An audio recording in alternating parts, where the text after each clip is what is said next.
Purihin po ang Panginoon. Tayo po ay manatiling nakatayo at basahin po natin ang mga talata sa Aklat ng Roma, chapter 1, verses 11 to 12. Nananabik akong makita tayo upang maibahagi sa inyo ang mga kaloob ng Espiritu sa ikatatatag ninyo. Ang ibig kong sabihin upang magkatulungan tayo sa ikalalakas ng bawat isa sa atin sa pamamagitan ng ating pananalig sa Diyos. Pagpalain po ng Diyos ang pagbabasa ng kanyang banal na salita. Tayo po'y manalangin.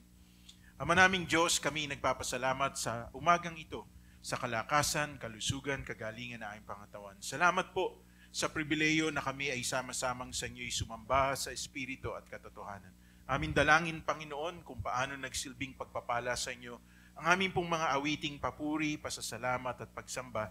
Ganon din ang panalangin ipinaabot po sa inyo. Ngayon, pagpalain ninyo ang inyong salita na aming pong pag-aaralan. Hayaan niyo ang banal na Espiritu ang siyang maging dakilang tagapagturo po namin. Gamitin niyo po lamang ako kasangkapan upang inyong dakilang kalooban ang maihayag sa aming pong kalagitnaan.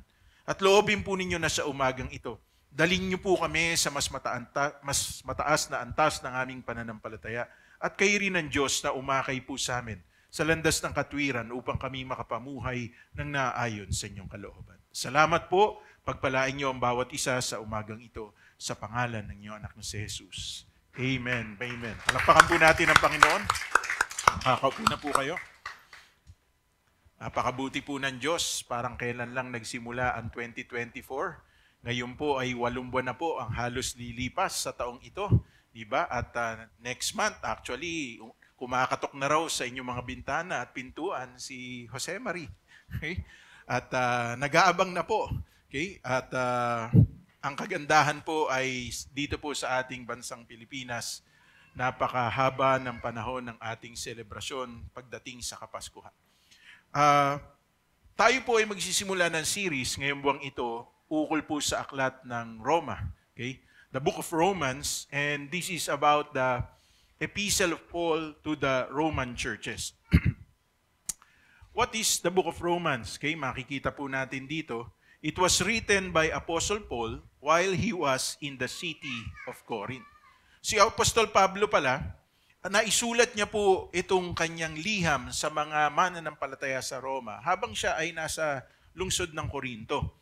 At ang totoo, ito po ay kanyang isinulat taong 57 AD, 3 years bago po si Emperor Nero ay umupo bilang emperor ng Roma.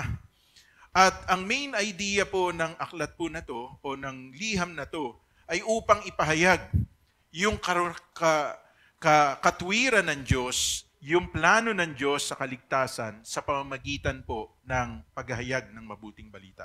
Ang totoo po, when you read the book of Romans, the entire gospel is presented from man being a sinner, from the judgment na gagawin ng Diyos sa tao, at pagbibigay ng pag-asa ng Diyos sa tao para ang tao po ay makasumpong po ng kaligtasan. At matapos maligtas ng tao, ipinapakita rin naman ni Apostol Pablo ang kahalagahan ng pamumuhay ng kalugod-lugod sa Diyos sa pamamagitan po ng sanctification. So it stands as the clearest and most systematic presentation of Christian doctrine in all the scriptures. So halimbawa po, this is the Romans Overview Bible Chart na kinuha ko po ito sa Insights for Living ni Chuck Swindoll kasi napakadali pong unawain. So makikita natin from Romans chapter 1, verse 18 up to chapter 8, verse 39, ipinapakita rito yung kahalagahan na iligtas po ang mga makasalanan. So Romans chapter 9 at hanggang sa chapter 11, ipinapakita rin naman po dito ang concern ng Diyos sa bansang Israel. While in Romans chapter 12 verse 1 up to chapter 15 verse 13, ipinapakita rin naman po rito ang concern ng Diyos sa mga mananampalataya na katulad ng bawat isa sa atin kung paano tayo dapat mabubuhay. So mahalaga po na makita po natin ito at mahalaga na ito po ay maunawaan po natin. Ang title po ng ating pag-aaral ay, anong kinasasabikan mo? Bakit? Sapagkat maraming bagay sa mundong ito ang kinasasabikan po natin, di ba? Lately, ang kabutihan ng Diyos, ang bansang Pilipinas po ay umani ng 4 na medalya. 2 ginto at 2 bronze. Sapat na po yun.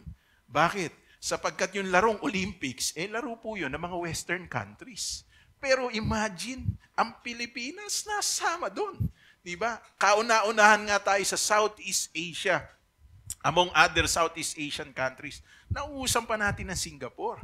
Okay? Naungusan pa natin ng Indonesia na napakaraming tao sa buong Southeast Asia. Ang makikita po natin dyan, ang Pilipino po kasi ay mga competitive na mga tao. Competitive na lahi. Di ba?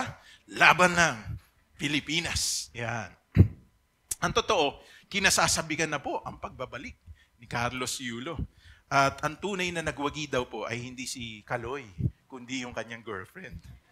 Bakit? Mai-enjoy niya yung lahat ng pinagpaguran ni Kaloy. Kaya naman naglabas ng sentimiento ang kanyang nanay at ang kanyang pamilya. Huwag na natin i-dwell doon. Doon na lang tayo sa mas magaganda, di ba? So actually, nananabik din tayo mga Pilipino sa pagbalik po ni Kaloy at saka nung iba pong mga humakot pa ng medalya. Bakit? Kasi naalagay ang Pilipinas dun sa dami ng mga bansa na umani po ng medalya. Palakpakan naman natin ang Panginoon. Kasi katulad po ninyo, nananalangin din po ang maraming sambayan ng Pilipino na talagang makasungkit po tayo ng medalya. So, imagine ang huling sungkit po natin ay si Heidelin Diaz pa, di ba, sa Tokyo Olympics. Pero pinatunayan, kaya naman marami na po ang gustong magpalit ng karir.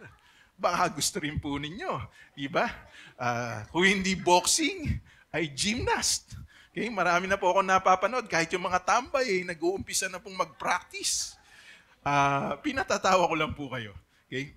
Ang totoo po kasi, ganyan naman tayong mga Pilipino eh. Nung mag-click ang milk tea, bawat kanto, puro milk tea. Nung mag-click ang siomay, bawat kanto may tindang siomay. Kasi ganun tayong mga Pilipino eh. Kung ano yung fad, kung ano po yung uso, talaga naman lahat, yun po ang gusto po natin.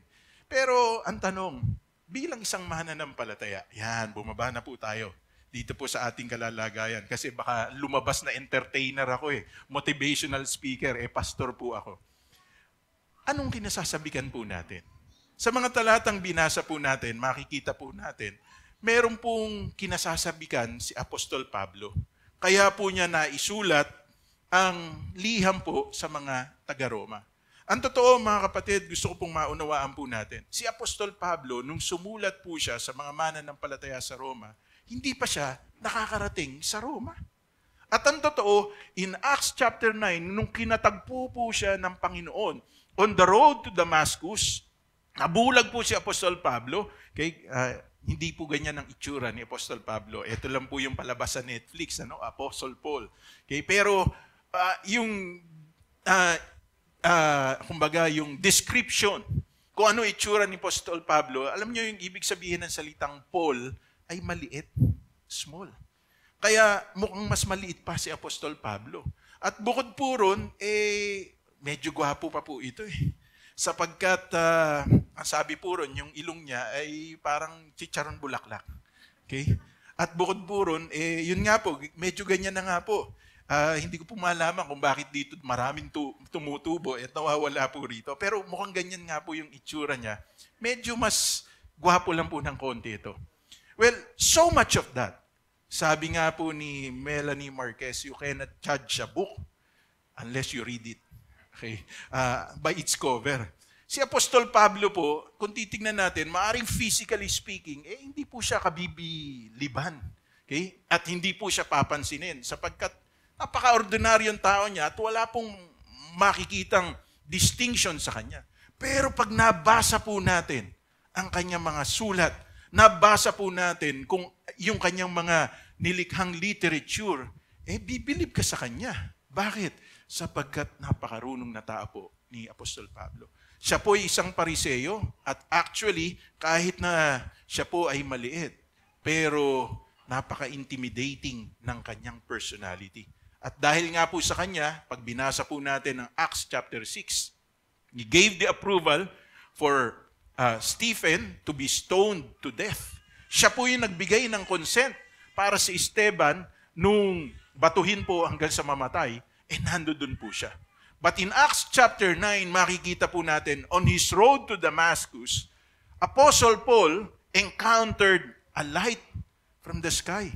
And suddenly, he fell from his horse. At nung siya'y nabulag, nadinig po niya ang isang tinig na nagsabi sa kanya, Saulo, Saulo. Because yun ang talagang original na pangalan niya, Saul. Okay? Na nanggaling po sa pangalan ni Haring Saul, na kauna-unahang hari ng bansang Israel. Sabi sa kanya, Saulo, Saulo, bakit mo ako pinipersecute? At pinapunta po siya sa lugar ni Ananias at kinausap ng Diyos si Ananias at sinabihan ng Diyos si Ananias, kinakailangang ipag-pray mo siya. Sabi ni Ananias, bakit ko siya ipagpe-pray? Balitang-balita nga na siya ang dahilan kung bakit namatay si Esteban, siya ang dahilan kung bakit ang mga Kristiyano ay nape-persecute. Pero ano sabi ng salita ng Panginoon, ng tinig ng Diyos? I must show him how he should suffer for my name's sake. Kaya nung una pa man, alam na ni Apostol Pablo na darating sa kanyang pagsunod sa Diyos na siya ay mahihirapan dahil sa pangalan ng Panginoon. So, ganun pa man, si Apostol Pablo po ay hinuli at siya po ay kinulong. At dumating sa punto, if you would read the book of Acts, hindi na po natin tinapos ang entire book of Acts. Doon lang po tayo nag-concentrate sa mga mahalaga na dapat nating matutunan. But you can read the entire book of Acts. At makikita niyo po ron, when he was before King Herod, he appealed, for him to be brought to Rome. So, titingnan po ninyo, yung Paul's missionary journey, talagang gusto niyang pumunta ng Roma. Parang ganito po kasi yun. During the time of Paul, Rome was the center of the entire world. Rome was the center of the seat of government. It was the center of business. It was the center of culture. So, para makarating ka ron, parang sa panahon po natin ngayon, pwede po natin sabihin bansang Amerika yan sapagkat ang seat of government, ang superpower, meron pong lumaban po sa akin pong ide-declare, pero Amerika pa rin is the world superpower because of the military weapons na meron po sila. So, parang ganun. Okay? Na gustong makarating ni Apostol Pablo sa Roma upang maghayag ng mabuting balita. Ang problema, hindi po siya makakapunta ron dahil po sa missionary journey na kanyang gagawin. Kung hindi pupunta siya ron because he appealed that he plead his case before Caesar, before the ruler of the land. Bilang isang Romano na katulad po ni Apostol Pablo, meron siyang karapatan na i-appeal yung kanyang kaso. Sapagkat ilang beses na siyang pinagpasapasahan ng mga people in authority sa Jerusalem, and then he made an appeal that I must go to Caesar. At yun po ang ginawa po ni Haring Herodes. Pinapunta po siya po doon po sa Roma. So bago po siya dumating sa Roma, sumulat na po siya doon sa mga mananampalataya naroon. Ang tanong, paano nagkaroon ng mananampalataya sa Roma? Sapagkat yung mga tao po na taga-Roma nung nagpunta ng Jerusalem, nakapakinig ng pangangaral po ni Apostol Pablo. Pagbalik nila ng Roma, nangaral po sila at may mga tao po na na-convert. May mga tao na naligtas. So, kaya meron na pong church sa Rome. Kaya naman, may buong kagalakan si Apostol Pablo na makarating doon para palakasin ang pananampalataya ng mga mananampalataya na nando doon. And at the same time, to continue preaching the word. But the problem is, he was already bound in chain.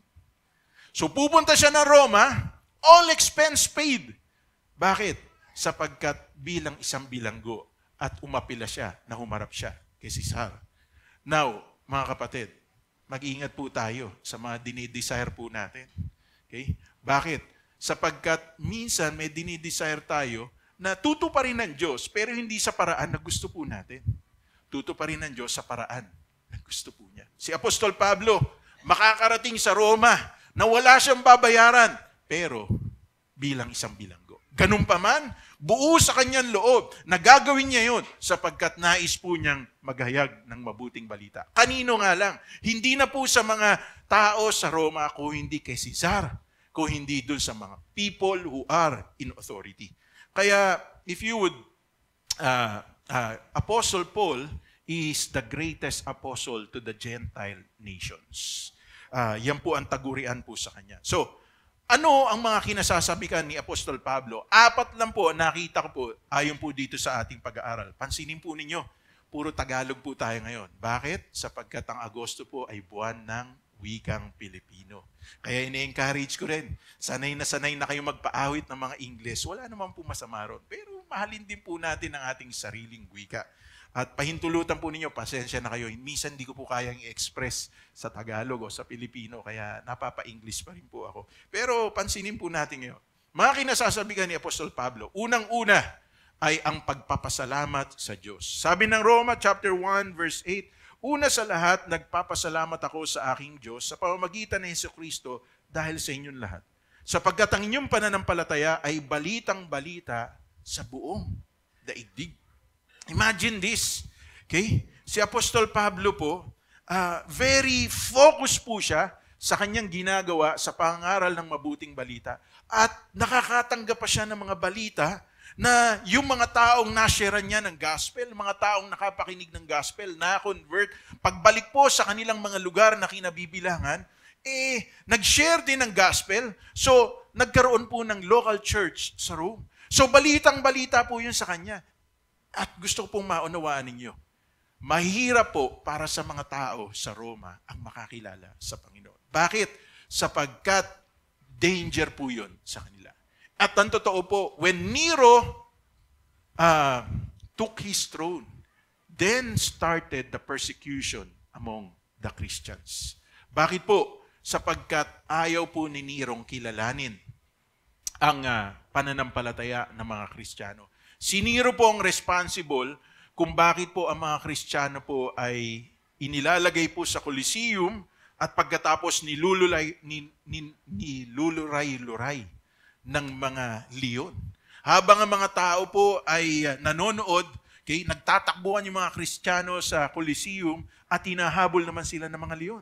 Hindi mo po nakontento si Nero ron.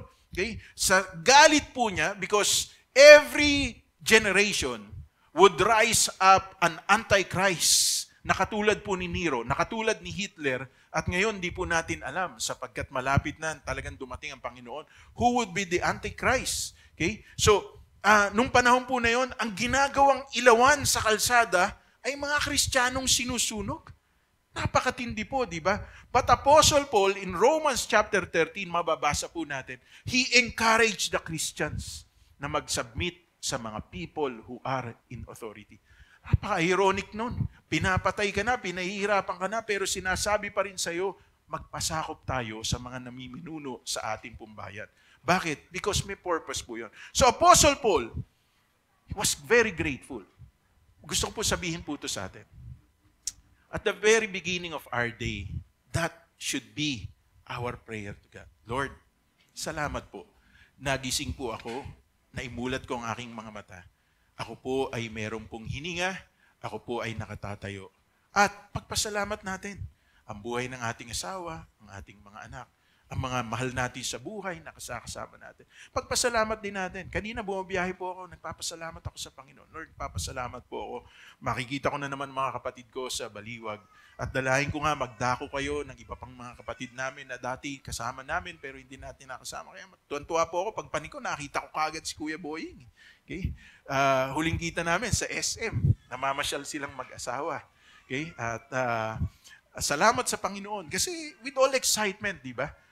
Pero this should be our attitude. Dapat excited tayo na magpasalamat sa Panginoon. Anumang pangyayaring dumating sa ating buhay. Sabi nga ng Philippians chapter 4 verse 6. Okay? Do not be anxious about anything, but in everything, with thanksgiving, present your supplication before God. So anumang pangyayari ng ating buhay, dapat nagpapasalamat tayo. Kahit ba hindi maganda, dapat ipagpasalamat natin? Oo naman. Bakit? Sapagkat yun ang pagkakataon para ang Diyos ay kumilos sa circumstansya natin. I want to make this statement. Ang pagpapasalamat ay tanda na may kagalakan ang ating puso. So every time we give thanks, it shows that our heart is right. Pero every time na tayo nagko-complain, nagrereklamo, o nakikita natin mga hindi magagandang bagay, ibig sabihin may mali rin sa puso natin. So di ba? Dapat ipagpasalamat mo na lang. Meron kang asawa na kasama mo araw-araw ng iyong buhay. Just this week, namatay po si Charles Han, yung isa sa mga author po ng Daily Bread. Okay? Yung po yung author na nadinig ko na nagsabi, nanalangin siya sa Diyos na ang kanyang mapapangasawa ay tao na tuwing paggising niya ay dapat siyang magpasalamat sapagkat yun ang napangasawa niya. Napakahirap yatang mag-asawa ng isang asawa na pagsisisihan mo araw-araw ng buhay mo. So, dapat ganun din po tayo. Ipag-pray natin sa Panginoon. Hindi ka magpe-pray na makapangasawa ka kung may asawa ka na. Magpe-pray ka na makakapangasawa ka bago ka mag-asawa. So ngayong may asawa ka na, ipagpasalamat mo na lang sa Panginoon. Merong ang kapartner sa buhay. Merong dahilan para ikaw ay mabuhay ng mas mabuti kaysa dati. Kahit na palagi kayong parang asot pusa, para kayong positive, negative. Pero ang power ay nagmumula hindi sa parehong positive, kundi sa magkaiba, positive and negative. At ang totoo, sabi nga ng Bible, ang tawag dito, iron sharpens iron. Okay? Kaya tayo lalong humahasa, lalong nagiging mabuti kapag nagkikiskisan tayo palagi. Huwag lang palagi, kasi pwedeng mag-spark. Pwedeng mag-create ng apoy. Kaya, imbis na mag-spark tayo, ipagpasalamat na lang natin. Ba't ba napupunta sa asawa? Pwede rin naman sa mga kasama sa trabaho. Pwede rin naman sa mga kasama natin sa eskwela. Yung pong anak ko po si Elisha, okay, ay karoon ng election sa kanilang school, sa kanilang class. Gusto niya maging president. Okay? Kasi yung kuya niya raw naging president. Ngayon si Miko, ayaw niya ng president. Gusto niya na lang mas mababa sa president. So, secretary po siya. Pero gusto nung bunso kong anak, katulad niya yun, competitive na competitive, manang-mana sa ninang niya. Sino bang ninang, di ba? So, competitive na competitive. So, may nag-nominate sa kanya. Alam po ninyo, sa kabutihang palad, siya po ay naging vice president. Okay? At naiyak. Kasi gusto niya maging president. Kaya lang, ito lang week na to. Okay? Gusto raw magpetisyon nung kanyang mga klase. At gustong i-impeach yung presidente at siya na ang gawing presidente. Okay? So, hindi ko alam kung ano sasabihin ko. Kaya lang, ba't ko ba naikikwento to? Kasi kahit sa kanilang murang edad, di ba? Nagkakaroon ng friction. Okay? Kaya lang naman daw nanalo yun kasi kinausap daw yung mga kaibigan ng mga kaklase niya at sinabing, siya ang iboto natin, siya ang iboto natin. Okay? So, natalo lang yata siya ng 2 boto. Pero lahat ngayon, buong klase, unanimously, gusto na siyang gawing presidente. Okay? Pero ganun pa man, ipagpasalamat na lang natin sa Panginoon ang lahat ng bagay. Amen? So, pangalawa, tingnan po natin. Okay?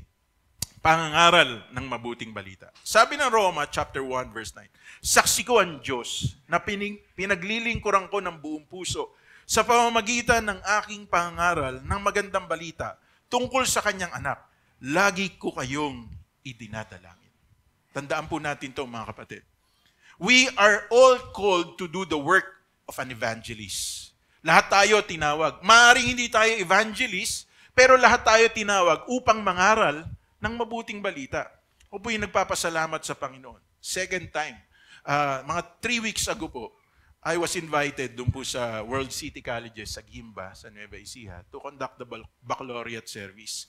So, kala ko naman talagang, kumbaga, formal po yun. Yun, na-overkill po. Dumating ako, nakabarong. Kasi sabi sa akin, pwede raw ako magbarong. Hindi dumating ako, alam mo, secretary ng DepEd. Naka-long sleeve na barong pa ako na dumating doon. Yung mga teacher, mga naka-t-shirt lang. Sabi ko, overkill ako. Dapat may nagsabi sa akin. Wala na akong dalang ibang damit kung hindi yung puting t-shirt ko lang sa loob.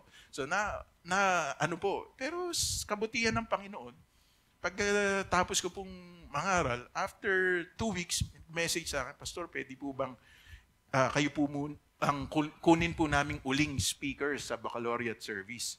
This time sa college naman po. Kasi the last time was the senior high school. Ganun po ba? Sige po. So alam ko na isusuot ko. Kaya lang, sabi sa akin, Pastor, pwede po bang kayo na rin po ang mag-officiate ng tribute sa mga magulang at ipag-pray yung pong mga magulang at yung mga anak. Sabi ko, sige. Nung tinignan ko program, 3 pangalan ko nando doon. Okay? Welcoming lang po yung kanilang principal, welcome remarks. 3 pangalan, 3 portion ng program, ako nando doon. Pagkatapos, closing prayer na. Sabi ko sa loob-loob ko, ako na lang yata lahat ang gumawa ng trabaho na yun. Pero ganun pa man, syempre nangaral po tayo ng mabuting balita. At ang kabutihan ng Diyos towards the end, I just presented my family to them. Pinakita ko si Gabe nung baby, tapos pinakita ko, sinabi ko sa kanila, he was diagnosed na merong global developmental delay. At ngayon ay magsi-16 years old na yung anak ko. Sabi ko, ang greatest achievement ng anak ko ay kapag sinabi naming kiss, ay ilalapit niya yung kanyang muka at ididikit niya yung kanyang lips sa lips namin. Yun lang kayang gawin ni Gabe. Kaya na rin niyang umabot ng baso at uminom na nag-iisa. Kaya na rin niyang kukunin ng mga bagay na gusto niyang kunin. At ang totoo, nasisira niya na nga po yung ibang mga gamit sa kwarto niya. That's the only greatest achievement na kayang gawin ng anak ko. Pero sabi ko dun sa mga graduates, pero in comparison sa inyo, kayang-kaya niyong gawin ang maraming bagay na higit sa kayang gawin ng anak ko. But when was the last time that you appreciated your parents? When was the last time na kayo naman ang gumawa para sa mga magulang niyo? Alam niyo, bumahaan luha. Talagang nagyakapan. Okay? Pati yung teacher, lumapit sa asawa niya. Okay? Niyakap yung asawa niya. Okay? Nakakatuwa lang po. Bakit? Sapagkat in the natural, hindi ko alam kung paano gagawin ko eh. First time kong tumayo, first time kong mag-speak, last year, sa commencement exercise naman ng Christian school, about 400 students. Napakabuti ng Diyos. Dahil sa pangangaral ng mabuting balita, ipinopromote din po ako ng Panginoon. Sa inyo po ako nangangaral pero ngayon, nangangaral na po ako sa iba't ibang uri po ng tao. At sa kabutihan nga ng Panginoon, kahit po sa pamahalaan panlalawigan ng Nueva Ecija, ay na-invite na rin po ako para mangaral. But each of us have that responsibility, have that obligation to share the good news of salvation. Ang pangangaral ng mabuting balita ay tanda ng pagpapahalaga natin sa katotohanan at pagnanais na ito'y maibahagi sa mga taong ligaw. Marami pong tao, akala lang natin maayos yung buhay nila. Akala lang natin, masaya sila. Pero ang totoo, they need to know the truth of God's Word. Now, hindi naman kinakailangan maramihan yung tao na kinakailangan sharean mo ng gospel. Kahit lang yung kaibigan mo. Okay? When was the last time na nagsabi ka sa kanya? Alam mo, pwede ba kita ipag-pray? Alam mo, merong verse sa Bible na nagsasabi ng ganito eh. Kasi minsan yun lang yung kailangan nila. Yung bang they would be enlightened. Yung kaibigan po ni Gov na naging dahilan para siya'y makakilala sa Panginoon ay nag-60th birthday kahapon. So we were there, we were invited. So celebrate the 60th birthday. So si Gov po ay 58 years old. So nandun nga yung kapatid ni Doc Pao si Paul. So nung nagtatalumpati po siya, when he was giving his speech, Tagalog, nagtatalumpati. Sabi po ni Brother Ferdy, marami raw ay nagpapasalamat sa kanya kasi naging instrument siya para si Gov Oy ay makakilala sa Panginoon. Pero ang totoo, siya ang dapat magpasalamat sa Panginoon. Kasi kung hindi niya na-lead si Gov Oy sa Panginoon, baka siya rin ay tumalikod na sa Panginoon. Alam nyo, every time that we would share about the Lord Jesus Christ to other people, lumalakas tayo eh. Tumatatag ang pananampalataya natin. Every time na tayo po ay nag-share ng katotohanan ng salita ng Panginoon, na-challenge din tayo. Bakit? Sapagkat kinakailangan makita sa ating pamumuhay ang katotohanan na ibinabahagi po natin. Hindi kasi tayo maaaring magpatotoo sa kanila, pero taliwas ang takbo ng ating pamumuhay. So, yun po yung pangalawa. Ano yun? Yung pangangaral ng mabuting balita. Pangatlo na kinasasabikan ni Apostol Pablo ay ito po, ang pananalangin sa iba.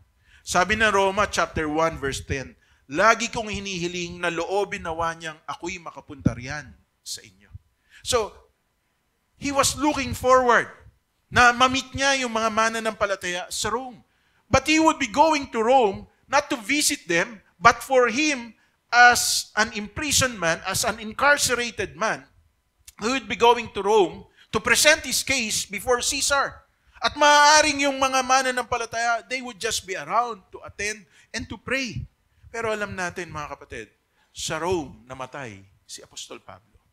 At gusto ko pong maunawaan natin, hindi dapat mawala sa buhay po natin ang excitement to pray for other people. Sapagkat every time na tayo po ay nananalangin sa ibang tao, ang panalangin para sa iba ay nagdudulot ng kasabikan, mapalapit tayo sa kanila. Ito po ang totoo eh. Because when we pray for other people, we become intimate with God and we also become intimate dun sa tao na ipinagpe-pray natin. Kaya halimbawa, kayo po magsisend ng prayer concern. Ano? Update nyo naman ako. Pastor, okay na po yung pinagpe-pray natin. Huwag lang yung prayer request at pag nakamit nyo na yung prayer request, nakalimutan nyo na rin na i-update. Kasi ang totoong prayer partner, hindi titigil sa pananalangin hanggat hindi nakakamit kung ano po yung dapat ipag-pray. I want you also to be concerned sa mga tao na ipinagpe-pray nyo. Kumustahin ninyo sir? Bigyan nyo sila ng panahon. Bigyan nyo sila ng pagkakataon na mag-open up din sa inyo. Ang early church was born out of prayer. It was not born out of party. It was not born out of teaching. No, it was born out of prayer because they came in one accord. Nagkasundo sila na sila'y magsasama-sama at habang sila'y nananalangin, at sabi ng Acts chapter 1 verse 8, bumaba sa langit ang animoy apoy at ito'y pumunta sa kanilang mga ulo at sila'y nakakapagsalita ng iba't ibang wika. So, ito po yung kinasasabihan ni Apostol Pablo, ang manalangin para sa ibang tao. Ikaapat at panghuli, pananabik, magkaloob at magpalakasan. Sabi ng Roma chapter 1 verses 11 to 12, nananabik akong makita kayo upang maibahagi sa inyo ang mga kaloob ng Espiritu sa ikatatatag ninyo. Ang ibig kong sabihin upang magkatulungan tayo sa ikalalakas ng bawat isa sa atin sa pamamagitan ng ating pananalig sa Diyos. Is there excitement in our hearts when we're about to see each other? Okay? Baka excited lang yung mga nagmamahalan. Pero as a family of God, meron ba tayong excitement sa ating puso? Oops, Sunday ngayon. Praise God, I'll be able to see yung mga kapatid ko once again. O parang napipilitan ka lang kasi wala kang magagawa. Kasi ikaw ang magdadrive para sa mga magulang mo. O wala kang magagawa kasi part ka ng praise and worship team and you have to be there. Dapat, meron tayong excitement sa ating puso na tayo ay magsilbing daluyan ng biyaya at pagpapala ng Diyos. Sabi rito, nananabik akong makita kayo upang maibahagi sa inyo ang mga kaloob ng Espiritu sa ikatatatag ninyo. We need the gifts of the Holy Spirit in order for every one of us to be strengthened in our faith. Marami sa atin gustong tumanggap ng regalo, di ba? Yung misis ko po sabi sa akin, malapit na birthday ko. Oo naman. Na-advance ko na yung birthday gift mo. Oo naman, sabi niya gano'n. Pero pwede mo ba akong bigyan ng isang araw? Abay, syempre naman. Isang araw lang ba? Oo, bigyan mo ako ng isang araw. Na meron daw siya mga gustong gawin. Sabi ko, so ibig sabihin, di ako kasama? Oh, ikaw kasi mag-iintindi sa mga bata. Siya lang daw ang aalis. O, sige. Okay? Pagka humingi ng ganun yun, pagbibigyan ko. Sa loob-loob ko, ako nga, ilang birthday ko na, 53 years na. Hindi ako humingi. Wala akong birthday leave. Pero, sige, hiningi niya yun eh. Pero ito, mga kapatid, May pagkakataon kasi, kailangan nating magsilbing kalakasan ng ibang tao. Kailangan natin na tayo ay magbigay sa kanila. Kung yun ang kinakailangan, si Apostol Pablo, ang gusto niyang ibigay na regalo sa mga mananampalataya sa mga taga-Roma ay ang gifts of the Holy Spirit. At ang gusto rin po niya, maging kalakasan sila ng isa't isa. Every time we gather together, hindi natin maipapaliwanag, but there is such a mystery that when we gather together, when we fellowship together, we are strengthened by one another. Why? Because the presence of God descends upon our gathering. Pangako ng Panginoon yun. Mateo 18:19, kung saan 2 o 3 nagkakatipon sa aking pangalan, bumababa ako, dumuroon ako sa kanilang kalagitnaan. So, yan din na nangyayari sa atin. Kaya, every time na tayo po ay nagkikita-kita, nagpapalakasan, pagkatapos ito, magkakainan pa, di ba? Nandun, nagbibigay tayo ng encouragement sa isa't isa. And more than that, di ba napakasarap? Sama-sama tayong umaawit, sumasamba sa Panginoon, sama-sama tayong lumalapit sa Panginoon, kasama ang lahat ng miyembro ng ating pamilya. And let's make it a goal ay hindi lilipas ang taong 2024 na hindi po natin nadadala sa Panginoon ang ating pamilya. Huwag tayong makontento na tayo lang. Pag-pray natin sa Panginoon. Okay? Sama-sama nga kayo namamasyal. Sama-sama nag-outing, nanonood ng sine. Minsan pati pag-aaway, sama-sama pa eh. Diba? Pero bakit paglapit sa Panginoon, hindi natin magawa? Gawin nating goal yun, mga kapatid. Amen ba? Palakpakan natin ang Panginoon. In closing, bagong closing, magsisilbing lubos na kalakasan at pagpapala tayo sa iba kung tama ang attitude ng ating puso. In closing, ikaw, anong kinasasabikan mo? After this, what are you looking forward? After ng ating pananambahan sa Panginoon, after ng daily devotion mo sa Panginoon, what are you looking forward to? What excites you? Ano yung nagmo-motivate sa'yo? Sa pagbabalik aral, i-desire din natin ang ginawa ni Apostol Pablo. Mga dapat nating kasabikan, una, pagpapasalamat sa Diyos. Pangalawa, pangaral ng mabuting balita. Ikatlo, panalangin para sa iba. At ikaapat, pananabik magkaloob at magpalakasan. Napakabuti po ng Diyos sa bawat isa po sa atin. But I want you to see, we will never be fruitful if we don't reach out to other people. We will never be fruitful on our own. Kaya kinakailangan we should be connected to the different members of the body of Christ. At ngayong araw po na to, ito po yung dapat po nating tanggapin na pagpapala sa Panginoon. Maganda yung awiting kinanta kanina, Blessings, ni Laura Story. Ang sabi niya, what if the blessing comes through raindrops? What if healing comes through tears? What if 1,000 words are not enough to express all our fears? Ang katotohanan, there is always a blessing in disguise when we are with God. Kaya, mga kapatid ko, ngayong umagang ito, katulad ni Apostol Pablo, maging mapagpasalamat tayo sa Diyos.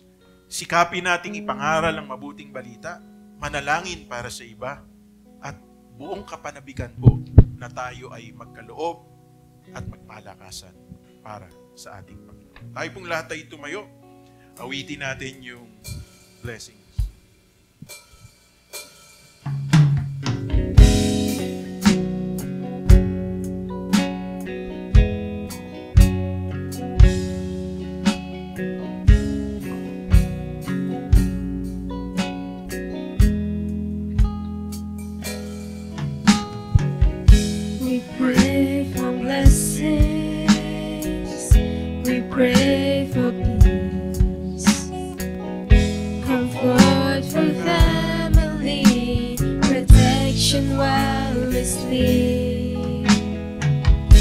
We pray for healing, for prosperity,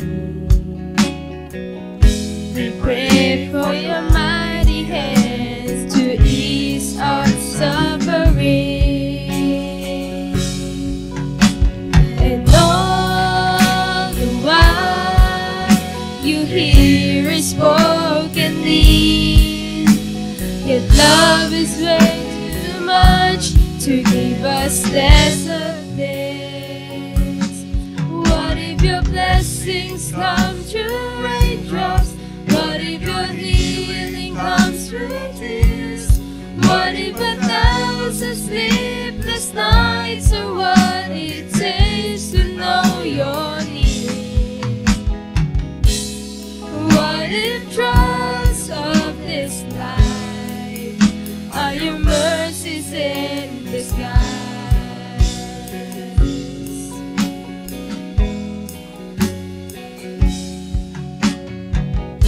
We pray for wisdom, your voice to hear. We cry in anger when we cannot feel your need.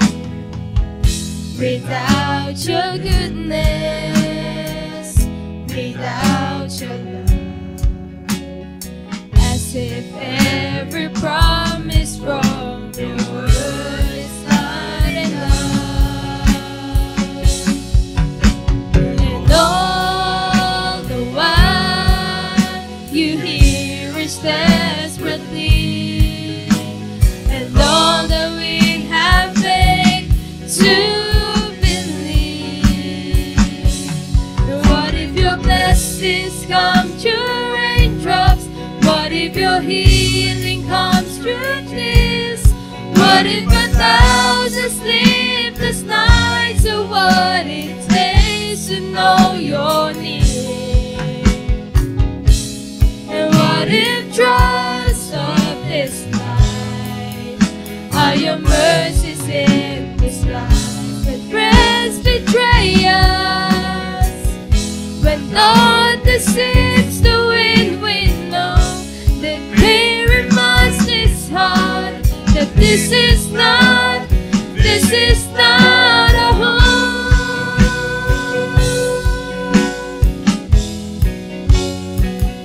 It's not a home.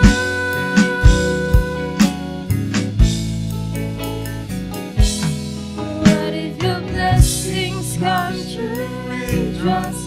What if your healing comes through tears? What if 1,000 sleepless nights are what it takes to know your need? What if your greatest disappointments or the aching of this life is the revealing of the greater things this world can satisfy?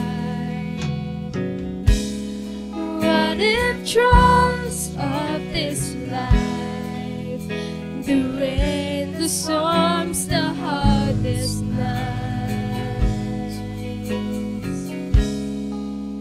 are your mercies in disguise? Let's come to God in prayer. Napakaganda po ng awitin, Panginoon. Napakaganda ng katotohanan. Kaya niyong baliktarin ang lahat ng hindi magandang pangyayari, sapagkat ang lahat ng bagay na nagmumula sa inyo ay tunay na mabuti at tunay na pagpapala. Katulad ng aming napag-aralan ngayon, Panginoon, si Apostol Pablo ay isang bilanggo.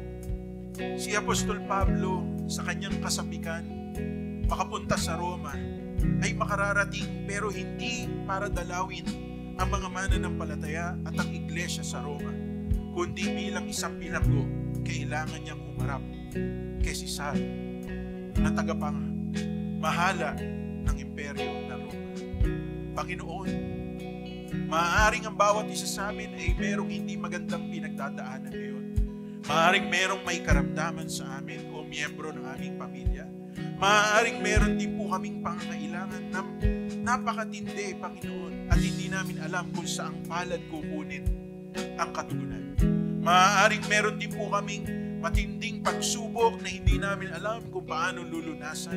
O maaaring meron pong kinakaharap ang aming pamilya, Panginoon, na hindi namin alam kung paano lulutasin. Pero ngayong umagang ito, buong kasabikan po kaming lumalapit sa iyo. nagpapasalamat. Sapagkat ang mensaheng ito ay nagbigay pag-asa sa aming puso na kaya niyong baliktarin ang lahat ng hindi magaganda sa aming buhay. Kaya niyong bigyang solusyon ang lahat ng mga katanungan at problema na kinakaharap namin. Kaya din po ninyong bigyan ng ganap na lunas ang anumang karamdaman na meron po kami. At higit sa lahat, Panginoon, kahit na dumating sa punto ng aming buhay na kami po ay maaaring papanaw sa mundong ito. But the true blessing is for us to be forever with you in your kingdom. Today, sa umagang ito, Panginoon, hinihiling ko sa inyo, katagpuin niyo ang bawat kapatid ko. Kahit sila na mga kasama po naming online, abutin niyo po ang bawat isa sa kanila. Sapagkat ngayon ang araw na nais niyo at tanggapin namin ang biyaya ng iyong pagpapala, biyaya ng iyong pag-ibig, biyaya, Panginoon, ng iyong pong kagalingan, biyaya ng inyong pagmamahal sa bawat isa sa amin. Salamat po, Panginoon. Pagpalain niyo lahat ng aking mga kapatid. Kayo rin ang Diyos, Panginoon, na gumamit sa amin upang ang lahat ng katotohanan ito na amin pong tinanggap mula sa inyo, maibahagi po namin sa mga taong nakapaligid sa amin. Unang-una na po sa aming mga mahal sa buhay na nais po naming madala sa inyong banal na harapan. Salamat po, Panginoon. At ngayon, tanggapin natin ang masaganang biyaya ng ating Panginoon. The Lord bless you and keep you. The Lord make His face to shine upon you and be gracious to you and lift up His countenance upon you and give you His peace. In Jesus' mighty name we pray. Amen. Amen.